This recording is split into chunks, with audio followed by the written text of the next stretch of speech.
This is VikesNow, Dustin Baker, the May 14th Saturday edition, and I am bringing to you the 5 standout games on the Vikings 2022 schedule. You can also call them the most critical from a May perspective, the biggest games, whichever adjective you want to use. But yesterday we ran through them with brevity on each game, and I wanted to focus in on the 5 ones that you can put on the billboard and circle on the schedule, so to speak, as ones you can attend, ones you can get super excited about, because I know you do that. So I have 5. We're going to go through them. We'll spend about 13 to 15 minutes doing this. The very first one, it was a no-brainer for most. I actually struggled trying to figure out if this is going to be a standout game. It is week 1 at home against the Packers at 3:25 p.m. Central Time.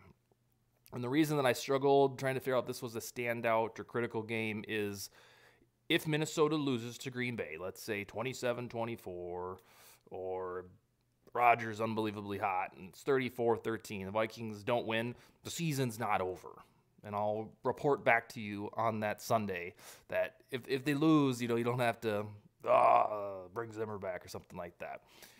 Teams can recover from week 1 failures. The Packers did it themselves after they looked like just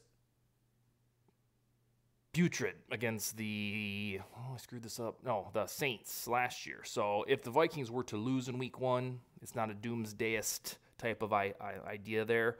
But I'm putting this as a standout game, a critical contest, because it's the opening salvo. It's the get to know ya for Kevin O'Connell, where you figure out what's this guy all about. It's a first impression. The ticket market's going to be bonkers for it because A, it's the Packers, and those tickets are the cream of the crop in general, and B, it's the Packers. It's the first game of the season. People want to wet their whistle, and then it's the beginning of the O'Connell and Adolfo-Mensah era. So tickets are going to be crazy. I don't know the realism for non-season ticket holders to attend, but this is so crucial because it's welcome to Minnesota for O'Connell. I've called it baptism by fire for him, because he gets the primary foe right out of the gate. No questions asked, so to speak. Here comes the green and gold team. So I'm circling this one. I think there's a lot of Zadarius Smith stuff to go with it, too. They signed Zadarius Smith and Chandon Sullivan and Mike Pettin. And for some reason, this happens a lot, where Packers immediately defect and join the Vikings. So there's added motivation. There's storylines that'll be aplenty when we roll around the first week in September. But overall, this one is important because it's your first taste of life after Zimmer, Minnesota Vikings. That's number 1. These aren't in any particular order. They're in the order of the schedule, not importance. The second one, he's got to skip forward a long time. I skipped over 8 weeks, and I landed with the away game at the Commanders at week 9. You're going to get a good look at Kirk Cousins' gonads in this one, because this is the first time he's returning to his old foe. He's never played the Commanders on the road. They had the game was underwhelming on Thursday Night Football in 2019. The Vikings were successful, but it was a bland output, kind of a snoozer type of game. But this one is, if there is such a thing as a revenge game for Cousins, this would be it. The team that franchised him year after year. He goes home to the franchise that gave him his shot, and in the end didn't get married to him. But this one is crucial because the Commanders are kind of in a territory where they're not going to be horrible. Ron Rivera doesn't allow terrible teams. I don't know if they'll be good. I don't know if this Wentz experiment will work. Probably not. But it will be a good test to see if this brand of Kirk Cousins conjoined with Kevin O'Connell has enough swagger to knock off both of their old teams. In that regard, it's a revenge game for the both of them, although I don't think that O'Connell left on sour terms for Washington. But I'll probably use this phrase litmus test. It's a good test to figure out, all right, is this brand of Cousins a little bit more killer? Is he ready to sling it all over the field against his old team and stick it to him? So I think we'll be watching that one, and by that time, That's week 9, so 8 games or 7 games in the rear view. They could be 4-3, 5-2. Let's see, I don't know, 6-1 would be pretty generous. But they'll be at a spot in the season right before the schedule gets juicy in a bad way with real formidable opponents. I want to see how Cousins plays on his old turf against his old team, and therefore that's my second standout game as we go down the line on the schedule. The next isn't too far off. This is the red meat part of the schedule. It is the Cowboys at home. The week before that, sandwiched in between the Commanders game and the Bills game, is that, excuse me, I just screwed up the delivery there. Sandwiched between the Commanders and Cowboys game is the Bills game. And I got news for you. The Vikings aren't going to win that one. I don't care if they're having a 2017-ish or 2009 type of season. They're not going to win that game. Diggs is there. Josh Allen's there. The Bills have more pass rushers than you can imagine. Even if the Vikings are rolling, I don't think they're going to win that Bills game. I'm not usually cynical. Well, I'm cynical in the heat of the moment watching the Vikings, thinking, oh, this extra point's going to be missed. But I just don't see them beating the Bills unless Josh Allen has a torn ACL or some shit like that. So the Bills game is not a standout game because I don't expect to win it at all. But after that, how do they rebound? I presume the Vikings will be upended in Buffalo and then come back. I think they'll be a good team at this point. That's the whole pretense of doing a show like this on 5 standout games, is thinking they're going to be pretty decent or at least a fringe playoff team. So how do they bounce back against the Cowboys? In 2020 and 2021, the Vikings quietly have lost 2 home games to the Cowboys, led by idiotic quarterbacks, Andy Dalton and Cooper Rush. Idiotic in the sense they're not Dak Prescott. I jokingly wrote on Vikings territory, let's hope that Prescott plays, huh? I don't want to see their backup guy because we know how that'll end. But all in all, it's an NFC matchup, so that we'll start kind of looking at conference record then, tiebreaker shaking up in week 11. But I want to see how they bounce back from what I consider a Bills loss. If they start that murderer's row schedule in November with a loss to the Bills and then a loss to the Cowboys, then the Patriots are on deck. And that is the segue into my 4th standout critical big game. It's the Patriots. And this, usually when you play an AFC team, it's really not like a rivalry, and nor is this one. It's just the Patriots have dominated the thing for so long.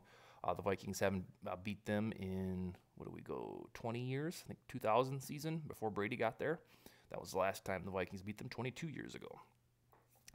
But this is important because the world will be watching.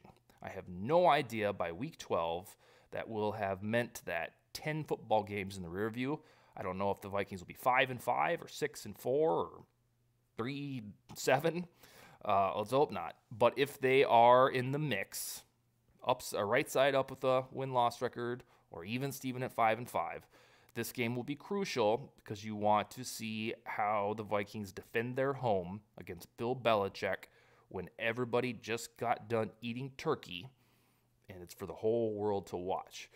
And the Vikings don't have a lousy track record, terrible on prime time, but the narrative, I guess in the last 25 years when you dig through the numbers, is that the win-loss record overall by the Vikings suggests that the Monday Night Football or primetime record in general should be a little bit more aligned with the everyday win-loss. It's why you hear jokes about, I hope it's a noon game, because the Vikings have a very profound tendency of winning noon games for some reason.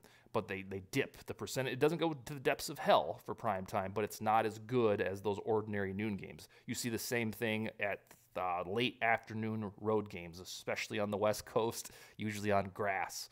Whenever I see a game at San Francisco or at Arizona, it's going to be on at 3:25. I'm like, oh, God, that ain't going to end well. And I felt that way for 1996. For almost 30 years when I started watching the team as a teenager. So the Vikings don't have a pristine record on primetime, but it also isn't trashy.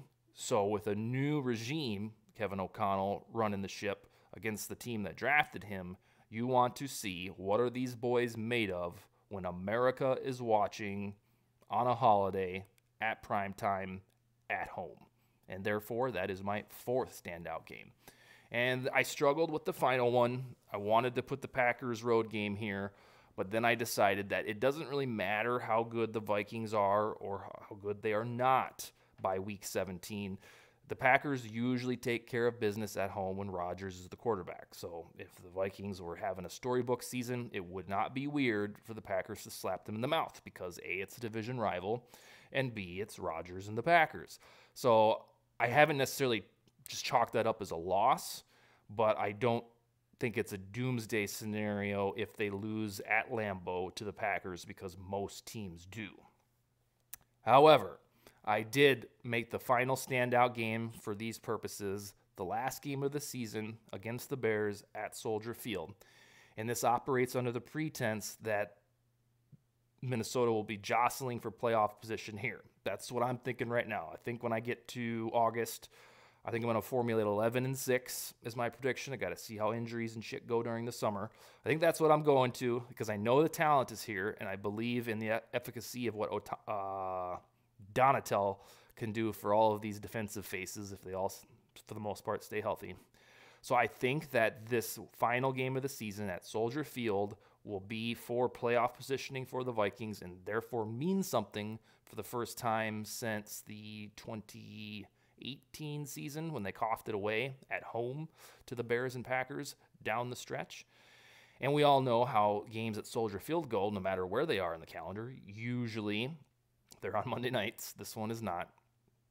Both teams look sloppy.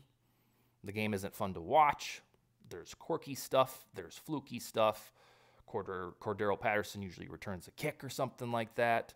I remember in 2017 when Keenum got hurt, Bradford got hurt and just looked like a complete shell of himself. Keenum came in, and then Trubisky's first start, I think it was, and they had one of those crazy 2-point play tricks, and I'm like, oh God. That's the kind of stuff I remember from Vikings at Bears in Soldier Field. So I expect this game to be no different, but I do think it finally has implications for the Vikings. I don't think the Bears will be very good. I don't think many Bears fans watch this show, so I don't think they'll be ticked or even have the opportunity to be ticked. But this game, eventually, this rivalry, Vikings-Bears at the end of the year, at some point has to mean something. Gone are the days, in my opinion, of, resting starters like 2019, or this game doesn't mean anything outside of draft positioning. The score has to get settled, and I think the Vikings make it relevant this time, and therefore this will determine where their playoff seeding is. God forbid if they even get in at all. If this was the game that decides if they get the 7th seed or the 6th seed. I do think from a May 14th view that this one will, alas, have implications, and you won't sit down on the couch, January, blah, blah, blah, thinking, I'll watch this one just because it's Vikings football. Doesn't really mean anything because we've had so many of those in recent years between these two ball clubs. That's what I've got for Saturday. Let me know in the commentaries below if you agree with the standout games, which ones shouldn't be on here, which ones you'd plop on here. And I'd be happy to discuss and skål, baby.